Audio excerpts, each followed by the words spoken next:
Taikos koalicija. Lyderis Viktoras Uspaskich. Kova prieš valdžią, kuris stumia Lietuvą į karą, į pragarą, į prasiskolinimą. Kova už žmonės, jų prigimtinis teisės ir laisvės. Už taiką. Valio! Valio! Valio! Mes nugalėsim!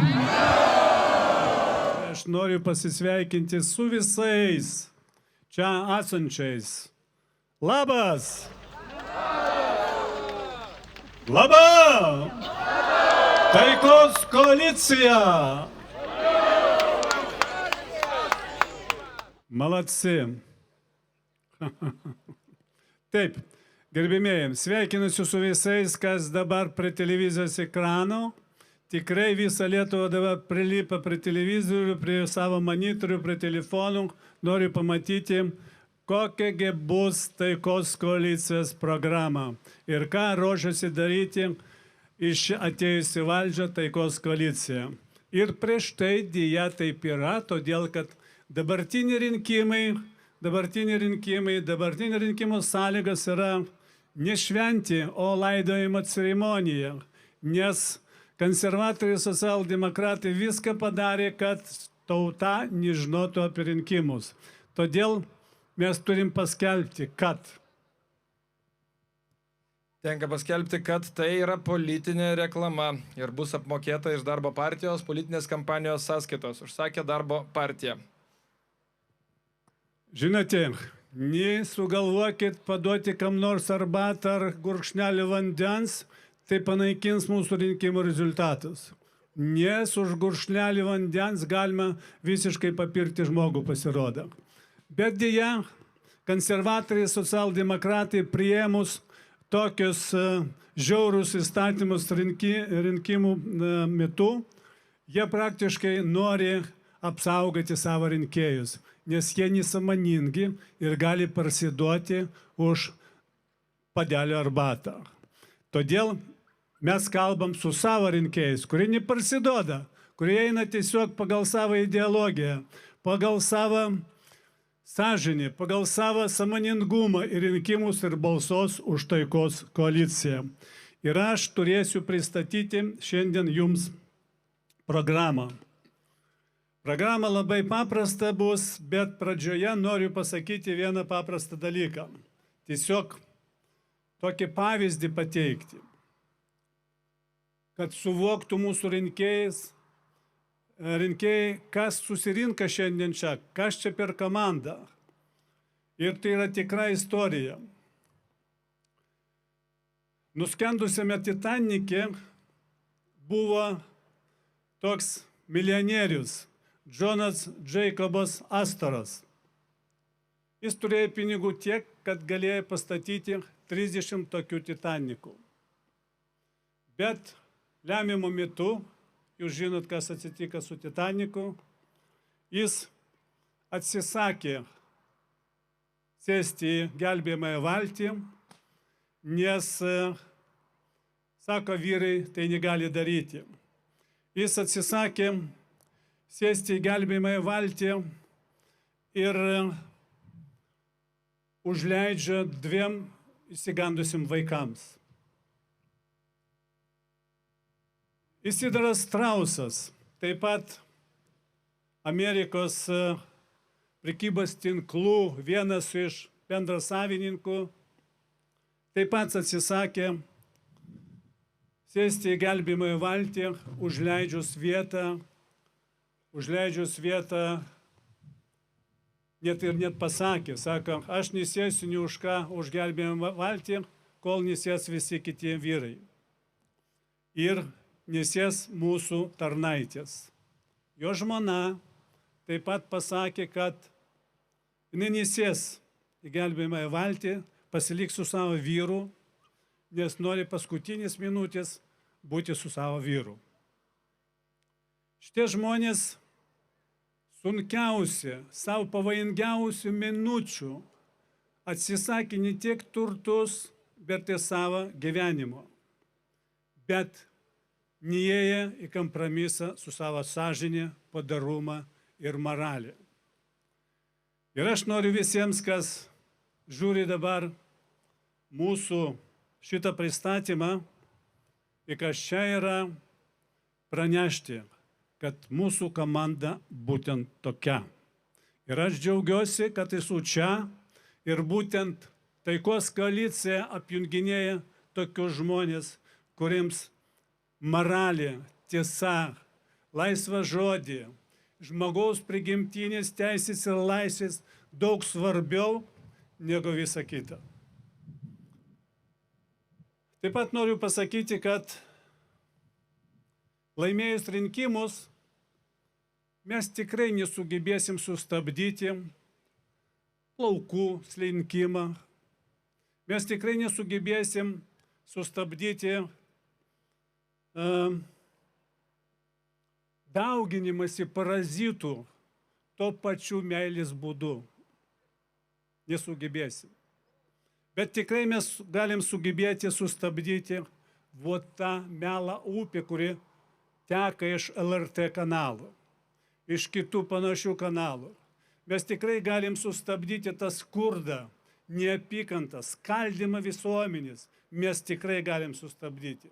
Mes tikrai galim prišaukti į mūsų valstybę taiką, nes be taikos nebus jokio gyvenimo, jokios ekonomikos. Be taikos mes nesugebėsim pakelti ne ekonomiką, ne padaresnį socialiniam apsaugą mūsų pensininkams, socialiai remtiniems žmonėms. Todėl, gerbimieji, mūsų taikos koalicijos pagrindiniai dalykai. Taika būtina sąlyga visų žmonių gerovei ir saugumui Lietuvoje. Mūsų šalyje žmonės jaučiasi nesaugus dėl agresyvios politikos, kitaminčių persekiojimą, žmonių skirstimai į savus ir svetimus. Mums svarbiausiai Lietuvos ir jos žmonių interesai. Tai yra labai svarbu. Ir aš pristatysiu tokią mūsų taikos koaliciją, visiškai trumpą programėlę, kurį paskui išdėstysiu taip plačiau. Tai yra ginti žodžio laisvę, gražinti pavogtos pensijas, čia gal išplėsiu iš karto, išmokėti pensininkam vienkartinį išmoką, kurios dydis sieks vidutiniškai 3000 eurų ir pakelti apie 40% pensijas, senatvės pensijas. Dirbantiems pensininkams taikyti mokestinės lengvatas. Stiprinti tradicinės šeimos vertybės. Stop dulkių sveikatos reformai. Pavardėta kažkokia, tai kaip tik dulkio. Tai tikrai mes tai turim pasiekti. Apsaugoti nuo privartinių medicininių intervencijų. Užkirsti kelią bankų lupikavimui, stabdyti švietimo sistemos griuvimą, supaprastinti sąlygas referendumų. Pas mūsų yra kaip tik numatyta sumažinti galimybę sušaukti referendumą nuo 300 000 parašų iki 100 000. Ir kad užskaitytų referendumą galiojančią, jeigu bus aktyvumas, dalyvavimas 40%, taip kaip yra ir Seimo rinkimuose. Sukurti verslui tokią aplinką, kurioje Lietuvos kaimiškose regionuose investicijas atsipirktų greičiausiai lyginant su kitomis Europos šalimis. Stiprinti regionų kultūrinį identitetą. Siekti, kad Lietuvos ūkininkai gautų teisingas tiesioginės išmokas, kad miško savininkams būtų mokamas mokestis už naujai įvestus ir esamus miškus. Taip bus plečiami miškų plotai, mažės oro tarša. Tikslingai informuoti žmonės apie jų valdose esančios saugomas teritorijas bei užtikrinti teisingą kompensavimą už nustatytus veiklos ribojimus, atlikti visapusišką valstybės išlaidų ir valdymą auditą, atsisakyti visuotinės karinės prievalės, grąžinti ignitis valstybei, ženkliai sumažinti elektros kainas, užtikrinti, kad užsienio politikoje būtų svarbiausi nacionaliniai Lietuvos interesai, o ne pataikavimais išorės jėgoms. Stabdyti karą kurstymą, užsienio investuotojams Lietuvą pristatysime kaip saugia, patikima ir taikos siekiančią valstybę.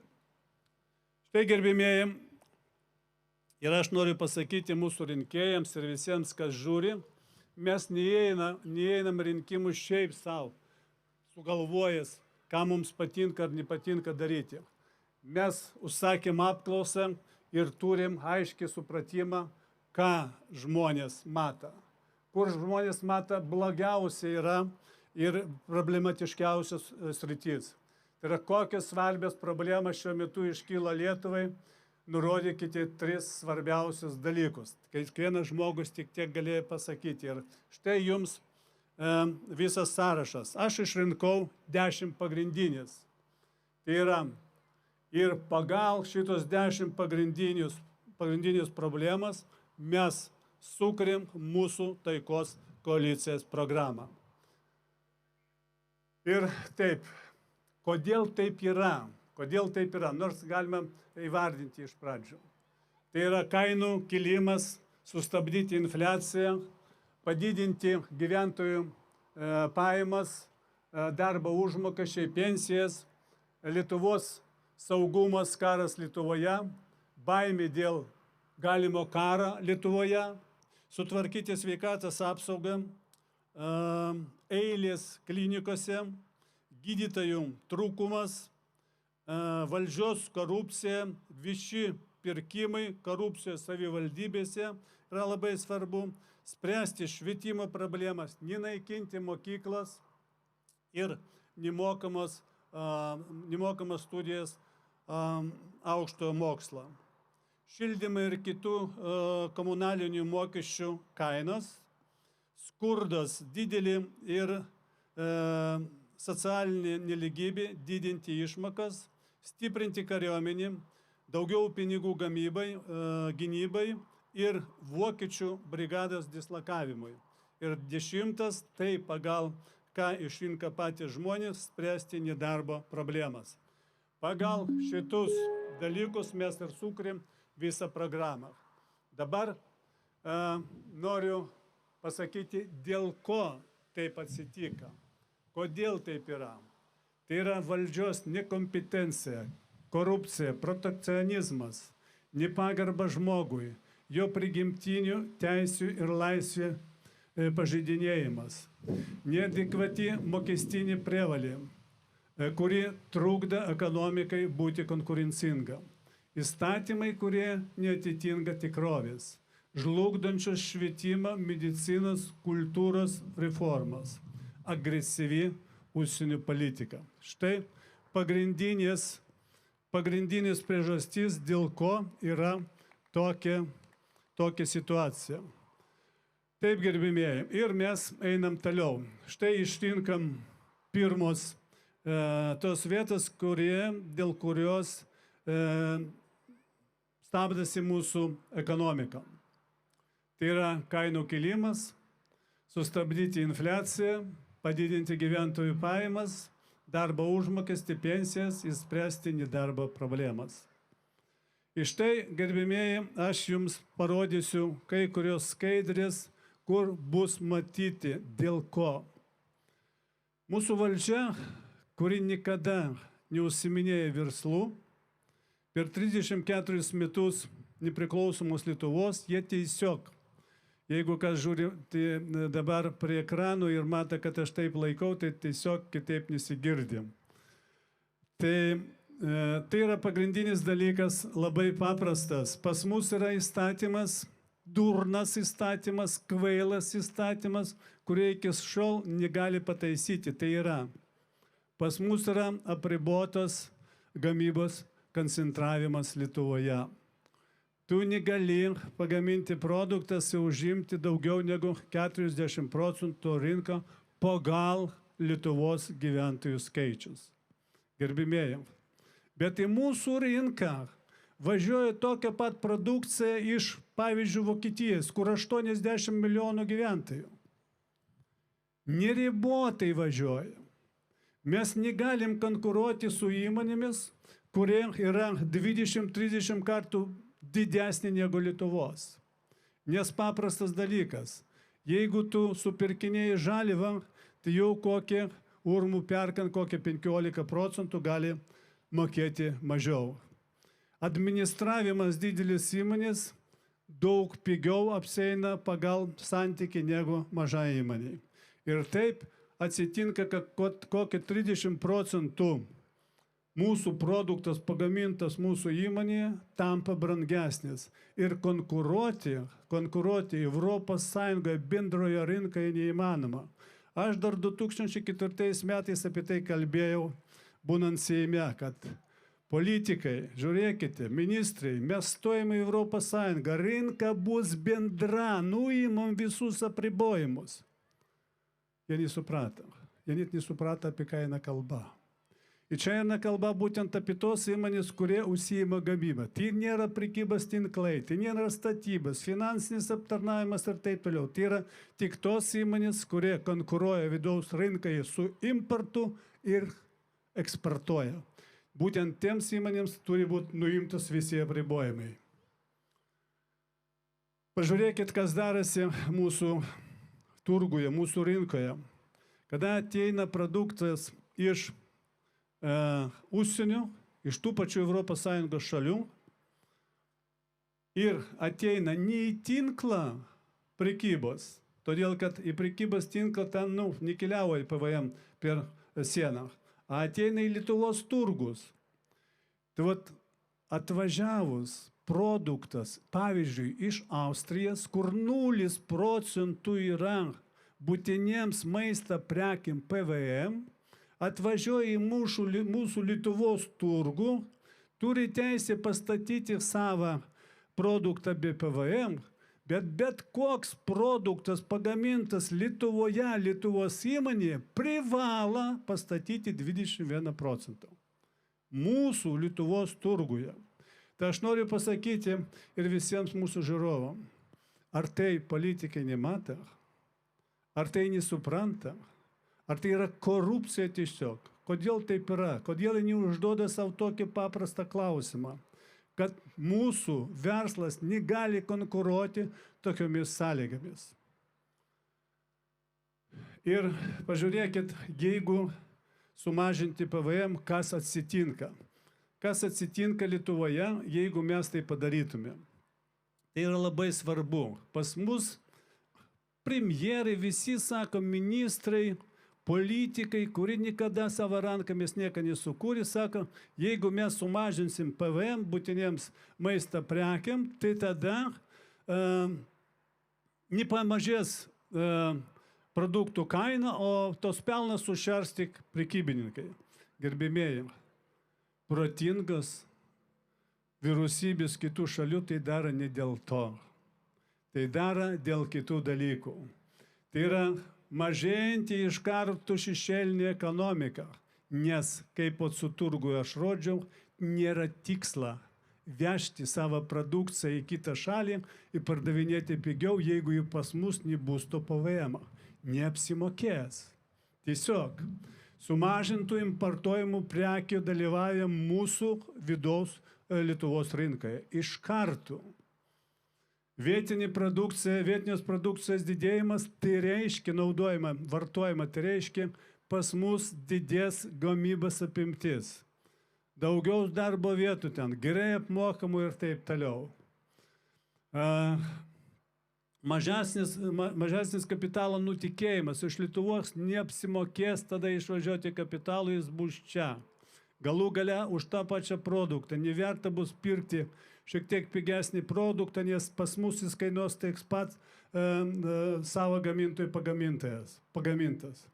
užsienio investicijų ir vietinių investuotojų didėjimas mūsų Lietuvos rinkai. Vien tik sumažinti PVM, daugiau gerai apmokamų darbo vietų, didėjantis atlyginimai, didėjančios valstybės pajamas, mažėjanti imigracija, didesnis socialinių garantijų portfelis. Vien tik. Tai protinga valdžia kitų valstybių sumažina šitą PVM. Ne dėl to pigesnis bus produktas, ar brangesnis, ar daugiau sušers prekybininkai ar ne. Pagrindinė problemos. Kas nors kalba iš mūsų valdžios arba tie, kurie šiandien dalyvauja rinkimuose tos partijos apie tai. Ne, jie nesupranta. Jie nėra blogi ar geri, jie tiesiog nesupranta. Pažiūrėkit, kas darosi pas mus. Sukurti konkurencingas sąlygas šeimininiai prekybai. Mažmeninėje rinkoje, taikant prekybinių plotą mokesčių pagal ir reikalui esant kitas sąlygas. Peržiūrėti monopolinę koncentraciją mažmeninėje rinkoje ir ieškoti galimybių reguliavimui arba tarti su prekybininkais. Vienas dalykas. Kaip tik prasidėjo tas vajas didžiulių prekybos tinklų, pradėjo išnykti maži parduotuvėliai, nemažas salonėlis ir visa kita, tai, kas yra visoje Europoje. Nes neįmanoma konkuruoti. Mūsų programa yra šitiems sumažinti, tiesiog pritaikyti mokesčius pagal jų plotus ir iš karto galima sureguliuoti ir užtikrinti tų mažų parduotuvėlių, šeimininių salonų įvairių konkurenciją mažmeninėje prekyboje. Tai iš karto, norit, nenorit, pamažės ir kainas. Žinot, kodėl tai yra svarbu? Pateiksiu šitą schemą iš karto, prie tos grįšiu atgal. Tai yra svarbu todėl, kad pas mus Lietuvoje, Lietuvos įmonės pagaminta produkcija išvežta už Lietuvos ribų 1 kilometrą, užtektų 1 metrą. Nes aš iš verslo. Kažkada turėjau ir buvau akcininkas Kalkinavos agrofirmas. Išvežta dešra į 1 metrą už Lietuvos ribų tampa 30–40% pigesnė. Kodėl? Ir Lietuvos žmonės važiuoja ten pirkti Lietuvoje pagamintą dešrą. Ką Lietuva nežino tai? Ką prezidentas tai nežino? Ministras pirmininkai žino. Jie nesupranta, ką reikia daryti. Nes jie niekada nedirba šitoje sferoje. Niekada. Sunku tikėtis, kad jie ką nors ir padarys. Per 34 metus pas juos net minčių tokį. Lietuvos žmonės važiuoja ne šiaip lenkišką produktą pirkti, lietuvišką į Lenkiją, kad paimti pigiau. Tai yra nusikaltimas didžiulis prieš žmoniją. Ir tai daro vyriausybė, ir tai daro pats prezidentas, jeigu jis to nemato. Tai arba tūpas, arba nežinau kodėl. Kitas dalykas. Ką tai galima padaryti, kokiu būdu? Nes pagal tai, ką sugeba daugiausia žmonės, tai yra mūsų lengvoji pramonė ir maisto pramonė. Turi būti sukurtas specialus ypatingos sąlygos verslui, kad galėtų plūsti ten investicijas. Tai yra sąlygas turi būti ypatingas ir geresnis negu aplinkinėse valstybėse ir Europos Sąjungoje. Tai yra labai svarbu, nes mes paskaičiavom, tiesiog yra statistika. Vien per ateinančius 5 metus, tiek, kad planuoja investuoti verslas Europos Sąjungoje per 5 metus, nukreipti tik į mūsų Lietuvos teritoriją 2%, pas mus padidės investicija šitoje sferoje 10 kartų. 10 kartų. Tai noriu pasakyti labai svarbų dalyką. 10 kartų, gal grįšiu paskui. 10 kartų. Tai yra, gerbimieji, iš karto bus naujų darbo vietų. Aš paskui prieisiu prie šitą klausimą. Tai iš karto bus investicija į pramonę, iš karto bus poreikis didžiulis smulkaus ir vidutinį verslą klasteriams ir aptarnaujančioje sferoje. Tiesiog iš karto. Kitas dalykas. Mūsų programa yra ir kad žmonės siektų ir gamybą, ir patriotizmą. Jeigu produktas pagamint, nesvarbu, kokios rūšies, iš kokios medžiagos, jeigu jis pagaminta Lietuvos kilmės žaliavos ir visas išlaidas yra pagaminti produktai 80 daugiau procentų, leisti šitoms įmonėms ant savo produkcijas naudoti Lietuvos vėliavą. Kad tai būtų patriotiška ir pirkėjams, ir siektų tie žmonės, kurie tų užsiimė. Tai yra labai svarbu. Ir aišku, numatyti už tokį pasiekimus 80 ar daugiau procentų, jeigu bus lietuviškos kilmės išlaidų pagaminti šitam prekiui, taikyti ir subsidijas. Tai daroma ir kitose valstybėse. Dabar šitą schemą, jinai labai svarbi, nes fonas yra, negaliu prisiartinti prie šitos skaidrės. Noriu pasakyti, valdžia galvoja, kad reikia smulkiam ir vidutiniam verslui šitas, kuris yra per vidurį, kažkokių tai ypatingų sąlygų, net kažkokių tai subsidijų ir taip toliau. Tai aš noriu pasakyti valdžiai, kurie būtinai klausys ir žiūrės šitą programą, todėl kad jiems kažkur tai reikia mokytis galų gale. Jeigu pas mus stringa smulkus ir vidutinis verslas, ypatingai aptarnavimo sferoje, kavinės, spa, kirpyklas, kepyklas, sporto klubai ir taip toliau, tai reiškia, kad yra problema, signalas turi būti, kad yra problema pramonėje. Pramonėje. Nes pinigus neša smulkiam ir vidutiniam verslui tie, kurie uždirba pinigus pramonėje. Tie, kurie dirba ir turi gerai apmokamas darbo vietas. Pas mus valdžia tai net nedaeina. Jeigu smulkos ir vidutinį verslo srityje yra gerai, jie plečiasi ir tobulėja, ir investuoja ten, tai reiškia pramonė sutvarkyta. Jeigu tik jie eina žemyn, čia ne investicijos reikia, čia netobulintis reikia sąlygas ir visą kitą. Iš karto reikia žiūrėti ten. Tai, apie ką aš kalbėjau. Jeigu bus sutvarkytos, ypatingai priimtas tos geresnės sąlygos negu ES teritorijoje visoje arba aplinkinėse valstybėse, investicijas ten padaugės. Ir aš jau sakiau, tik 2 procentus nukreipti iš verslo šitų pinigų, iš karto bus pajudėjimas į priekį. Nes verslininkas eina su savo investicija ten, kur greičiau atsipirka, daugiau yra pajamų ir saugiau dirbti. Tai yra labai svarbu. Todėl ir pildysis tada biudžetas ir galima išlaikyti pilnumai ir gerai viešąją sektorių ir visą socialinę programą užtikrinti. Kitas dalykas labai svarbus.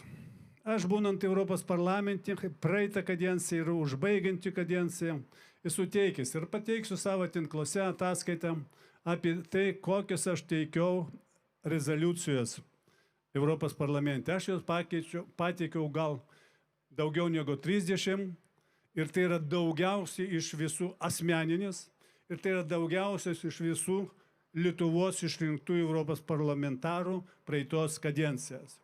Tai viena iš tokių buvo rezoliucijų šita. Trečiosios šalies ir ES rinka.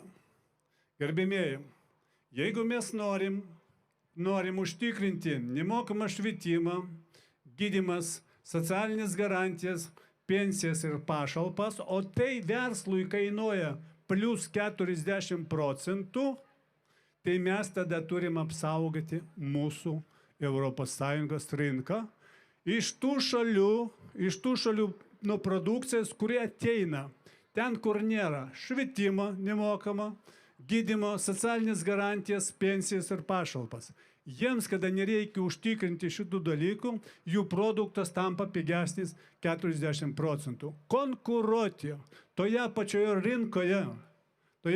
rinkoje su tokia nelygybė sąlygomis neįmanoma. Ir aš jums galiu pasakyti, grįžtant tarp kitką atėję, tiesiog minties nepasakiau gal šitoj schemai. Galiu pasakyti, pažiūrėkit, pandemija mums labai gerai parodė. Kai per pandemijas buvo uždarytas visas šitas aptarnaujančios sektorius, smulkaus ir vidutinis verslas. Visas. Ar žlugo valstybė?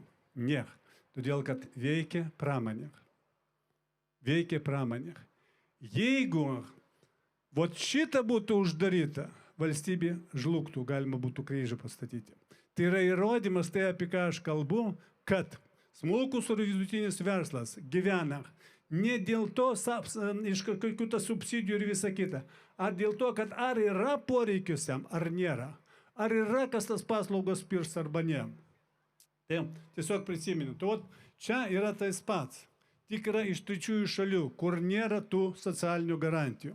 Todėl, gerbėmėjai, visi mūsų vadovai, prezidentai, ministrai ten važiuoja į vadovų tarybas Europos Sąjungoje, kada vyksta posėdžiai. Ne vienas prezidentas mūsų, ne dabartinis, ne Grybauskaitė ir kiti, nekelia šitą klausimą, kad apsaugoti Europos Sąjungos rinką nuo produkcijos iš trečiųjų šalių, jeigu mes norim išsaugoti visas tos socialinės garantijas.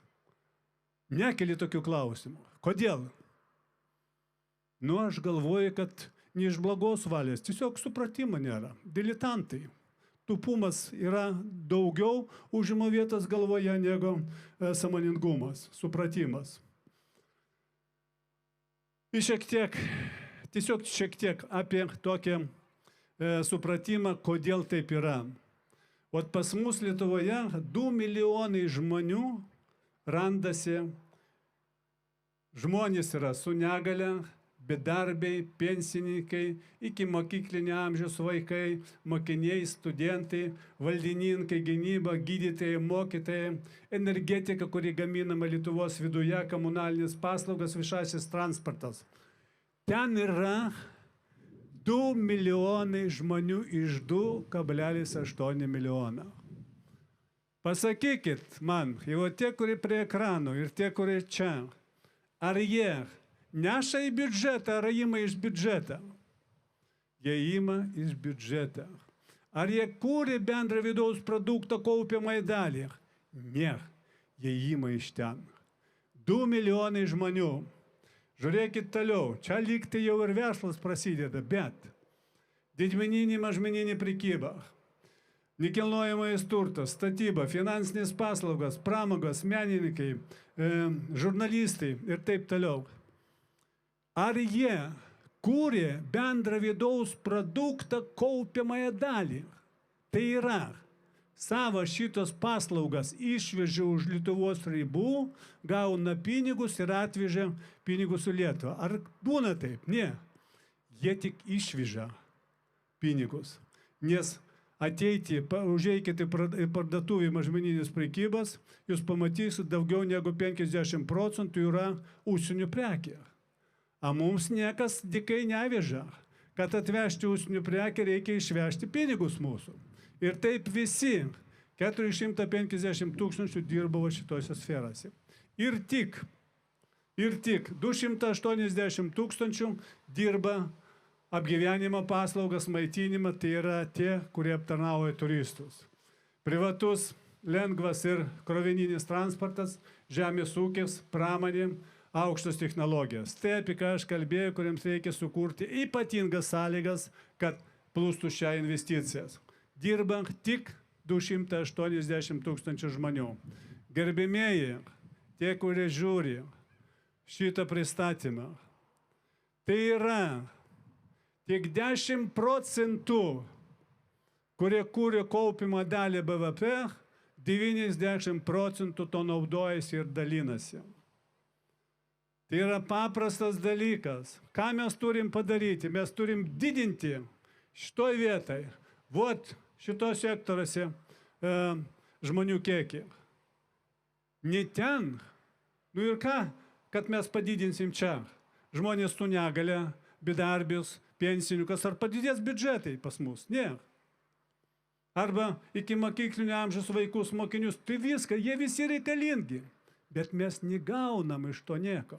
A kad jos išlaikyti, mes turim kur investuoti. Jeigu šiandien pas mus vienas žmogus aptarnauja 9, padidinti 2 kartus, tai 2 žmonės aptarnaus 9, tai vienam bus tik 4 žmonės. Yra skirtumas didžiulis. Todėl, gerbimieji, einant toliau su mūsų programa, kai kas sako, ten didinti, nedidinti atlyginimus, aš jums galiu pasakyti, jeigu sutvarkyti tai, apie ką aš kalbėjau prieš tai,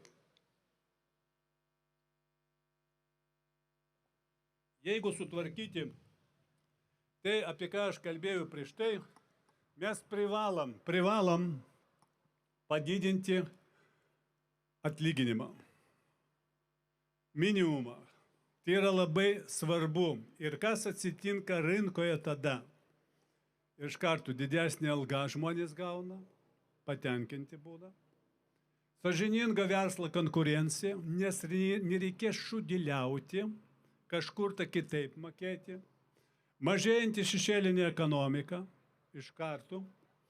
Didesnė atskirtis nuo socialinių išmokų, nes aš kitoj skaidriai parodysiu, nes pas mus šiandien minimalaus atlyginimas ir pašalpos visų sričių kartais būna didesnis negu minimalus atlyginimas.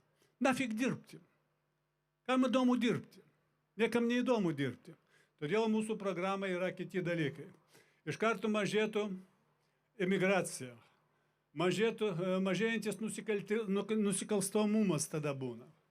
Mažėjantis socialinės apsaugos darbuotojų skaičius. Jie nafig bus nereikalingi. Tai yra labai svarbu. Tai yra tai, ką mes privalom daryti. Ir žiūrėkit dabar, mūsų programoje. Vat pas mus pensija visą laiką yra mažiau negu minimalus atlyginimas. Mūsų programa visų pirma, pagal mano taip pat pateiktą rezoliuciją Europos parlamente, tai niekas nepaneigs. Rezoliucijas Europos parlamente priiminėjami, taip sakant, į darbotvarkį tik tada, kada niekas kitas arba tokio darbotvarkės klausimo nėra. Tiesiog niekas nepateikė. Tai mano rezoliucija priėmė. Ir aš pasakiau, kad reikia prie vidutinio atlyginimo pririšti minimalaus atlyginimą ir pensiją. Ir mano pasiūlymas būtų, kad pensija būtų didesnė negu minimalus atlyginimas, nes žmonės didžiojo dauguma dirba ne už minimalų atlyginimą visą gyvenimą. Todėl ir pensija turi būti didesnė, pririšta taip pat prie vidutinio atlyginimo. Taip, gerbėmieji, viskas tvarkoj ir sąmoningai pateikiau šitą dalyką. Jeigu bus poreikis, nes padaryti krepšelį iš lietuviško produktą, tik iš lietuviško produktą, jeigu bus reikalinga kažkam tą ypatingą pašalpą, o nedalinti pinigus dar papildomai. Ir žmonės su negale, ne mažiau nei 100% turi būti minimalus atlyginimas jam, ne mažesnis. Jokios diskriminacijos neturi būti. Integravimas į darbo rinką turi būti užtikrintas. Sąlygas dirbti tiek darbo vietose, tiek nuotoliniu būdu. Mes ypatingai žiūrime tos žmonės, kurie turi prigimties ar dar dėl kažkokių atvejų, kažkokių fizinių negalių. Dabar paliesiu regioninį politiką. O tai, praktiškai ir tai, ką aš rodžiau, ne viena partija neturi tokių pasiūlymų, tai, ką regioninė politika. Iš vis, ne viena partija apie tai nekalba. Savivaldybė. Visų pirma, mes turim priimti įstatymą, kad fiskalinis deficitas savivaldybė gali padidinti tik tuo atveju, jeigu jis kalbės su verslu, įkurs bendros įmonės. Padidinti tik to ir dar geriau, jeigu būtų, tai yra tie, kurie konkuruoja vidaus rinkai su importu ir eksportuoja. O šitiems dalykams galima didinti fiskalinį deficitą bet kokios savivaldybės biudžetą. Ir pas mane ir parašyta maisto pramonė, lengvąją pramonę ir taip toliau. Tai reiškia, verslas su savivaldybė turi sukurti projektą. Savivaldybė pilnai finansuoja su nuliniu kreditu palūkanų. Kada pastatyta įmonė ir jau pradėjo veikti, turi atiduoti administruoti verslui su sąlyga, kad verslas išpirks iš pelną šitą įmonę, iš šitos įmonės pelną. Kada aš pabandžiau pakalbėti su verslininkai apie tokias sąlygos, 100% visi, kas išgirda apie šitą dalyką, sako, mes investuosim regionuose ir rajonuose. 100%. Ką nesugeba to sugalvoti mūsiški, tokio pasiūlymo neturi ni viena kita partija, kurie dalyvauja šiais metais rinkimuose. Kas įvyktų? Nekas įvyktų. Dar ką mes norim pasiūlyti. Kad būtų sutvarkytas transportas.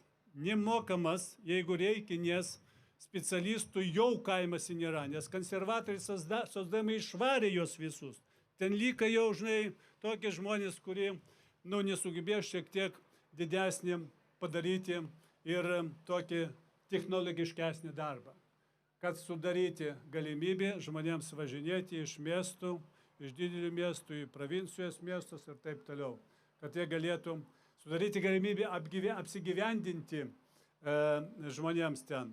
Sukurti ypatingas sąlygas, kad jie galėtų ten gyventi. Ir kada mes padarėm jau tokį didesnį apklausą, ne asmeniškai kalbėdamas, o padarėm tokią apklausą, užsakant, mes išgirdom, kad 92% verslininkų investuotų regionuose, o ne dideliuose miestuose. Tai yra didelis dalykas. Dabar noriu pasakyti apie mūsų imigrantus. Šiaip aš jau sakiau ne vieną kartą, kad valdžia, kuri įstumė žmonės, tiesiog Lietuvos žmonės, gerus, darbingus žmonės, beveik milijoną žmonių į užsienį, į vergijas, dar pradėjo stumti tada, kada mes nebuvome ES narė, tada, kada jie važiavo nelegaliai, kažkur ten visokiamis neaiškiamis sąlygomis gyvendavo ir visa kita, bet jie negalėjo surasti čia darbą.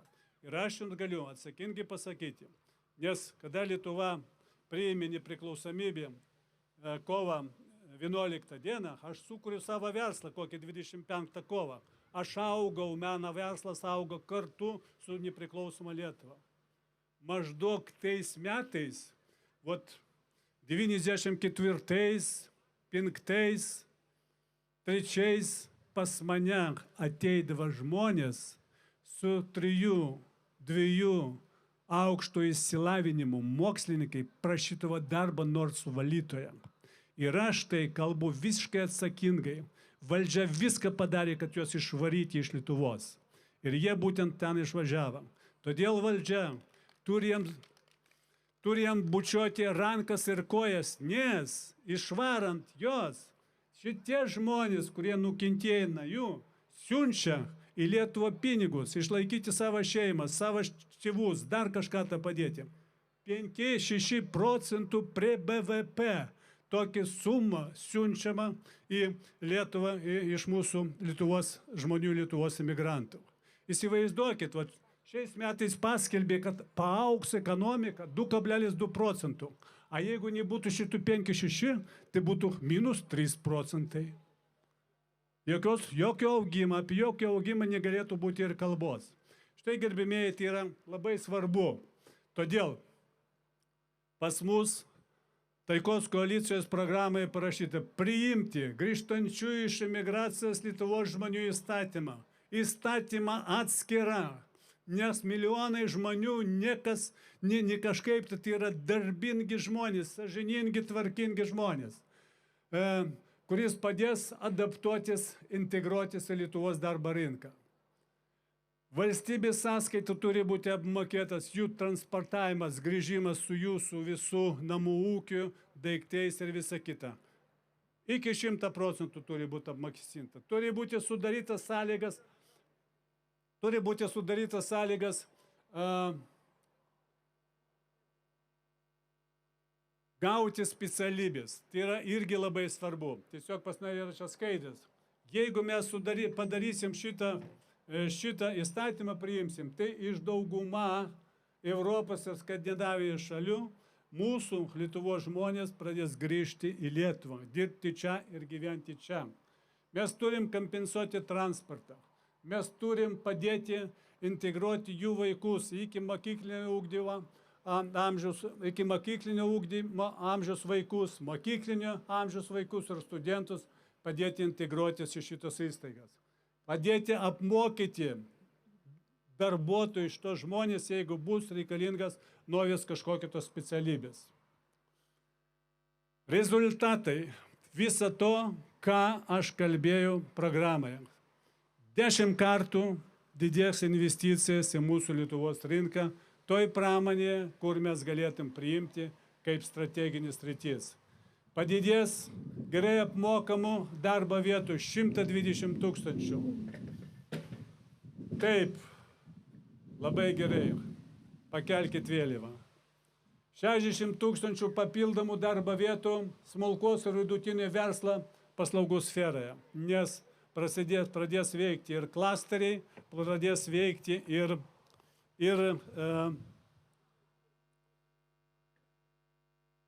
poreikis paslaugų sferoje. Kas atsitiks, jeigu ta regionų politika prasidės veikti pagal tą įstatymą, apie kurį mes kalbam? Naujų darbo vietų kūrimas, mažėja migracija tarp miestų, grįžta mūsų Lietuvos imigrantai, didesnis aptarnavimo paslaugų poreikis naujas įmonės regionuose, mažėja socialiai remtinų žmonių skaičius, didesnis švietimo ir kultūros objektų regionuose, kur dabar uždarinėjamas visas mokyklas ir taip toliau.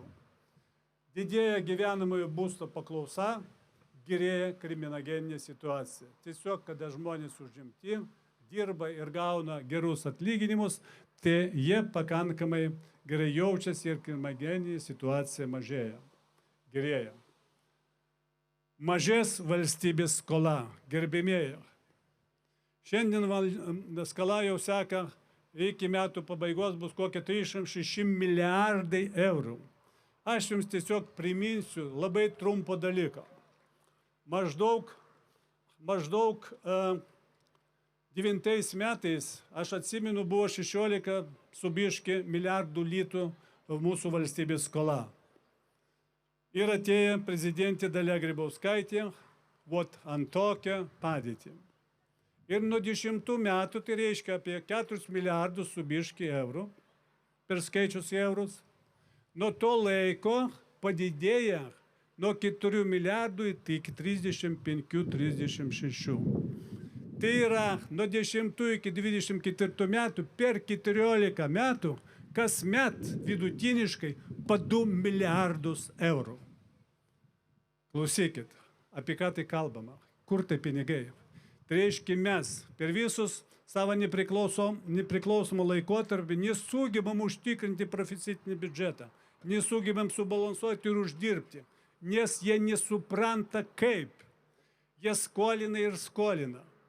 Todėl ir mūsų šūkis yra apsaugoti valstybę nuo šitos valdžios, kuris stūmė Lietuvą į karą, į pragarą, į prasiskolinimą. Tai yra labai svarbu. Išaugs pensijas, atlyginimai viešajam sektoriui, mokytojams, gydytojams, gaisrininkams ir kitiems.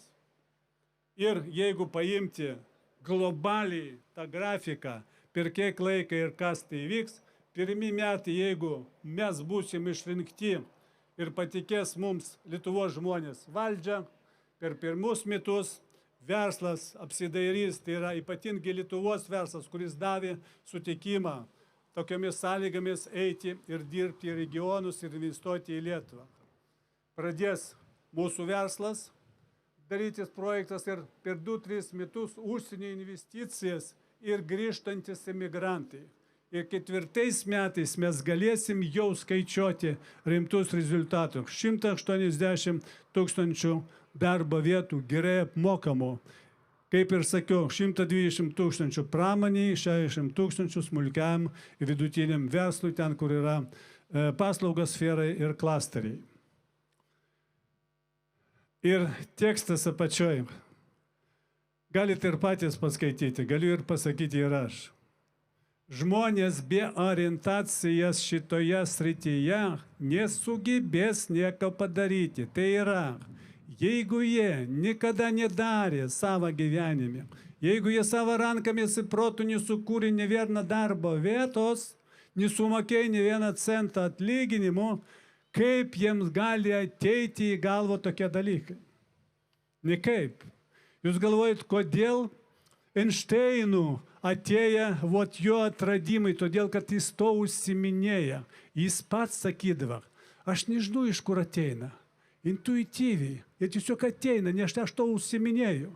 Todėl ne visą laiką pasiduoda ekonomika, aritmetikai, skaičiavimai ir visa kita. Ne visada. Ir tai yra svarbus dalykas. Kodėl Mendelėjevo lentelė visą atėjo? Jam, todėl kad jis užsiminėja tą. Tai jeigu mūsų valdžia neužsiminėja verslų niekada ir ekonomika, tai jiems niekada ir neateis to. Niekada neateis. Ateina į tą galvą, kurią to užsiminėja. Tai labai svarbu.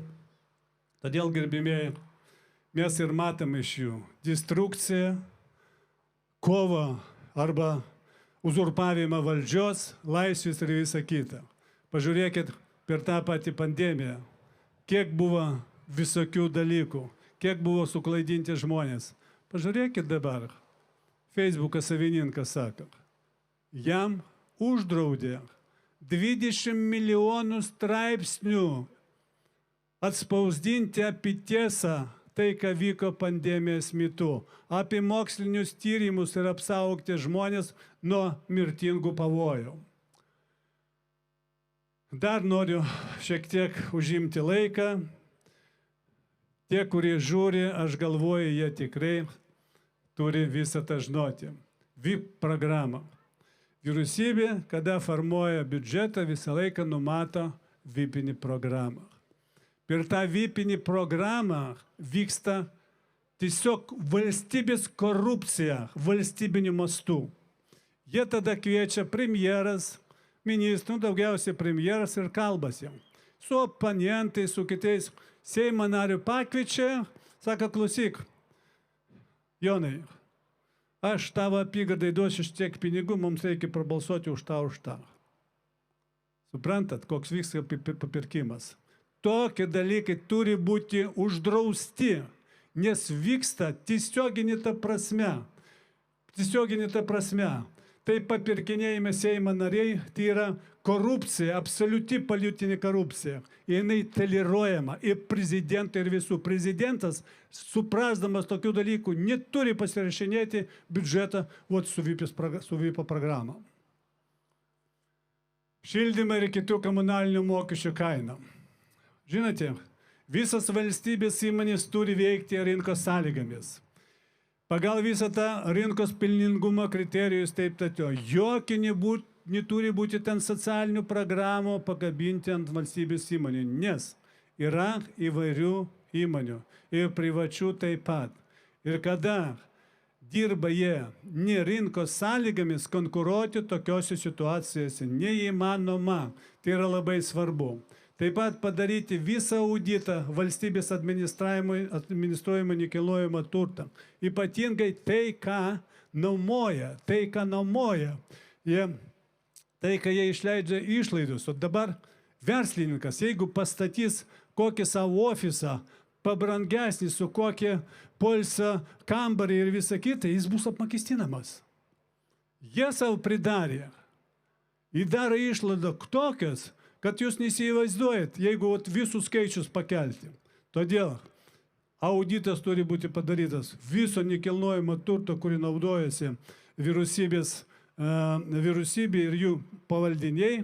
Ir jeigu galima būtų išnuomoti tam paslaugų pigiau pagal rinkos kainas, turi būti jie privatizuoti. Tai atsižvelgs tada į visos kitos kainas taip pat.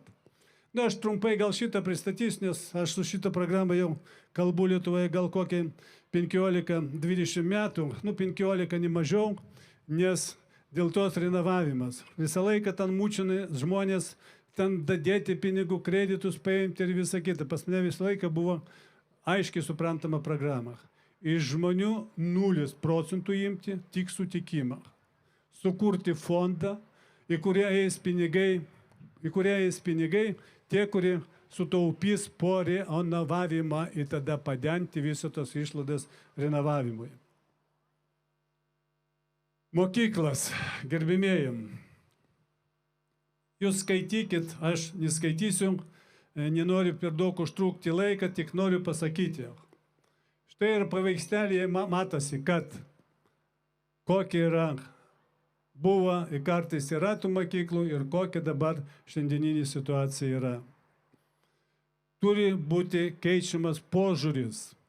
Vienas dalykas, mes negalim, suprantat, lygtai ir toks nukilnus dalykas, autobusiukus, mokiniams vežti į mokyklas ir taip toliau, o paskui mes sakom, o kodėl vaikai išaugai neįsilaikė tam tose vietovėse savo? A mes juos išvežėm su autobusiukais. Mes juos vežėm su autobusiukais į miestus. Suprantat? Ne. Geriau, tegul būtų nostalingiau šiek tiek, bet mokyklos neuždarinėti tose vietovėse, o atidarinėti ir suteikti galimybę ir neskaičiuoti pagal galvas. 21 tada tegul dirba, 19 jau gali nedirbti, reikia uždaryti. Ne, taikos koalicijos programoje yra atvirkščiai. Sudaryti absoliučios sąlygas, jeigu yra mokiniai, ir tai daryti. Mokytojams pakelti atlyginimus, kad mokytojai būtų suinteresuoti dirbti tuose vietovėse. Kad mokytojas jaustųsi, kad jis gerbiamas ir jo profesija yra gerbiama. Ir jeigu kalbėti apie kokybinį dalyką, tai tikrai mokykla šiandien turi būti šiek tiek kitokia. Ne taip, kaip anksčiau mes kūrėm, tai sakant, gaminam mokinius vaikus kažkokioms transporteriui dirbti gamyklose. Mokykla mažiausiai turi būti navigatoriumi ir mentoriumi. Mokykla turi būti mažiausiai teikianti meilės supratimą. Meilės supratimą apie gyvenimą, apie asmenį gyvenimą. Aš galiu pasakyti, kad mes turime išmokinti žmonės savo vaikus naudotis tas rautą informaciją, kuri eina šiandien vaikam. Kokis naudingas, kokis nenaudingas. Nes mes matom, kaip vyksta propaganda per tos rautus. Kai kurie srautai tos informacijos eina ne tik ne tik ten reikalingas, ne tik neutralis, žalingas yra. Ir ne tik žmogaus sąmoniai, bet ir sveikatai. O šitam turim ruošti ir naujų mokytojų. O taip kaip dabar vyksta mokyklose, tai yra visiškai skaldimas. Ir tokioj situacijai tikrai, kalbant čia pas mane, yra ir kultūra. Kultūra iš vis turi būti kiekvienos vyriausybės posėdžių pirmas klausimas. Nes jeigu nebus lavinama visuomenė, jeigu nebus keliamas visuomenės sąmoningumas, nes valdžia tai yra atspindys visuomenės. Tai yra atspindys ir jeigu mes matom, kas vyksta, jeigu nebus paruošta visuomenė, lavinama visuomenė, tai tikėtis iš valdžios kažkokių kitų valdymų bus neįmanoma. Todėl kultūra kiekvienos vyriausybės posėdžio turi būti pirmų punktų. Ir tai įrašyta į mūsų taikos koalicijos programą. Taip, gerbimieji. Ir šiek tiek valdžios korupcija, visi pirkiniai pirkimai, korupcija, savivaldai ir taip toliau. Visų pirma, noriu pasakyti, kad kiekviena naujovė, visi valdžios sprendimai dėl diegiamų naujų technologijų, tokių kaip 5G, vandenilio gamybos, skalūnų dujų gamybos, brandalinis energetikas ir taip toliau, turi būti kruopščiai išnagrinėti, apraboti specialistų iš visų pusių. Jeigu reikia, turi būti surinktas referendumas ir ne valdžia, o visuomenė turi pasakyti dėl šitų klausimų. Nes šiandien pasiekėm absurdą, jei valdžia maitinanti žurnalistus, įvairius propagandistus, politologus, įvairių plauko prisitaikėlius, komentatorius nutars. Matot, kažkokiems reikalams iš Lietuvos žmonių išmušti po akį, tai šito visą chebrą rieks, kaip gerai gyventi su viena akimi. Ir jie tai parodė būtent per pandemiją. Kaip gerai visus šerti tai, ką jie galvoja. Taip, gerbimieji. Sugrąžinti valstybę žmonėms, realiai užtikrinti, kad svarbiausi valstybės sprendimai būtų priimami referendumų pagalba. Sumažinti referendumą reikalingų parašų kiekį nuo 300 iki 100 tūkstančių. Referendumas privalo būti laikomas įvykusiu, jeigu jame kaip Seimo rinkimuose dalyvauja ne mažiau kaip 40% rinkėjų. Jei dauguma dalyvausi pasako už, sprendimas privalo būti laikomas priimtu. Referendume priimtą sprendimą atšaukti gali tik patys žmonės kitame referendume. Aš patruputėlį einu į pabaigą, galit arčiau rinktis, aš tikrai norėčiau dar pristatyti mūsų pirmus 10-tukus, 20-tukus, 30-tukus, kas visi tai žinotų. Kol jūs renkatės, ar girdite, ne ten eilė stovėkite, o čia ateikite. Taip, nes tiesioginis eteris vyksta. Gerbimieji, užsienio politika. Aš labai paprastai noriu pasakyti. Aš nenoriu, kad iš mūsų gražiausias, mylimiausias Lietuvos darytų buferinį zoną. Ir aš tiesiog pateiksiu Viktoro Franklo tokį pavyzdį. Jis yra žinomas visame pasaulyje, rašytojas, filosofas, psichologas. Jis su gana tokia tragiška istorija, biografija, praėjus Antro pasaulio karo metu, koncentracijos lagerius ir ne vieną, liko gyvas ir jo stebėjasi net jo prižiūrėtojai. Jis padėjęs išgyvena pats ir padėjo išgyventi ir kitiems. Ką jis sako? O dabar visiems kurstytojams karą noriu pasakyti. Pas mane čia nėra skaidrės, bet aš pabandysiu paaiškinti ir taip. Jis sako, jeigu jis mato savo priešininką, jis piktas, aršus, arogantiškas, agresyvus, jeigu į jį taip ir žiūrėsite, tai jis dar blogesnis, jo agresija peraugs į karą. Jeigu jūs požiūrių trajektoriją pakelsite šito žmogaus, ieškosit pasi gerų savybių, o kiekvienas žmogus turi tos savybės, tas žmogus keisis. Ir jis sako, tas, kuris nukentėjo, jis nesako, kad reikia atkeršyti, jis nesako, kad reikia žudyti.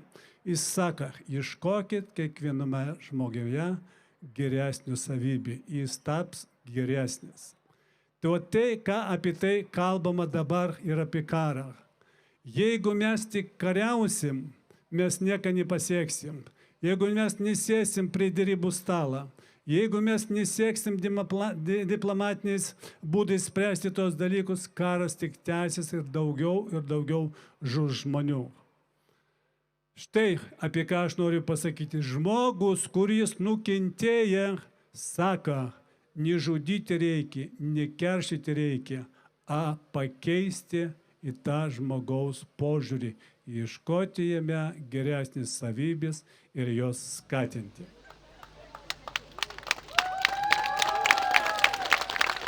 Ką pasakė motina Tereza?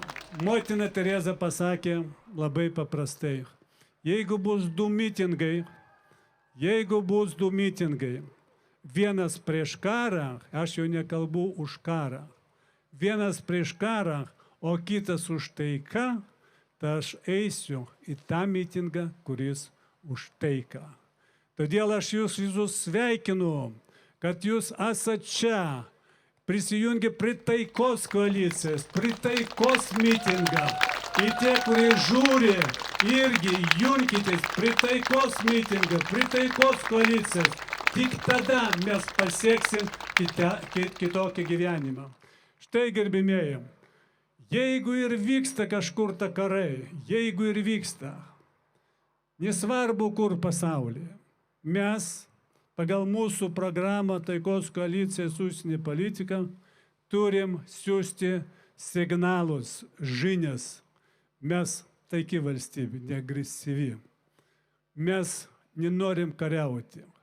Mes nenorim provokuoti karus. Mes norim, kad būtų taika. Jeigu kažkur ta vyksta net neramumai, atvažiuokit pas mus į Lietuvą. O čia ieškoti taikos, o ne kurstyti karą. Ir NATO, kurie atvažiuoja pas mus, irgi turi ieškoti taikos. Kviesti tos lyderius, kurie kariauja tarpusavį, sadinti prie stalą ir spręsti visus konfliktus diplomatiniais keliais. Štai, gerbimieji, jūsų nuolankus tarnas Viktoras Uspaskich.